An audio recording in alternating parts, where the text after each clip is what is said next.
Junior NTR గురించి ప్రత్యేకంగా చెప్పాల్సిన పని లేదు. టాలీవుడ్ ఇండస్ట్రీలో జూనియర్ ఎన్టీఆర్కి ఉన్నంత క్రేజ్ ఏ హీరోకి లేదనే చెప్పాలి. అయితే దాదాపు 6 ఏళ్ల తర్వాత జూనియర్ ఎన్టీఆర్ రీసెంట్గా సోలో హీరోగా థియేటర్లలోకి అడుగుపెట్టాడు. అది కూడా కొరటాల శివ దర్శకత్వంలో వచ్చిన దేవర సినిమాతో. ఈ సినిమాతో జూనియర్ ఎన్టీఆర్ ఎంట్రీ ఇచ్చాడు. మొదట్లో సినిమాపై నెగిటివ్ టాక్ వచ్చినా ఇప్పుడు మంచి కలెక్షన్లతో దూసుకుపోతుంది ఈ దేవర. అయితే దేవర సినిమా సక్సెస్ఫుల్ కలెక్షన్స్ సాధిస్తున్న నేపథ్యంలో జూనియర్ ఎన్టీఆర్ తర్వాత సినిమాకు సంబంధించిన ఓ ఇంట్రెస్టింగ్ అప్డేట్ సోషల్ మీడియాలో చక్కర్లు కొడుతోంది.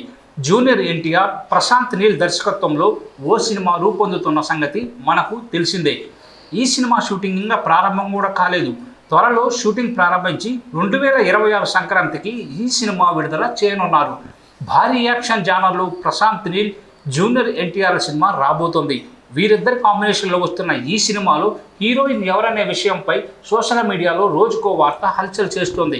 అయితే దీనిపై అధికారిక ప్రకటన రావాల్సి ఉంది.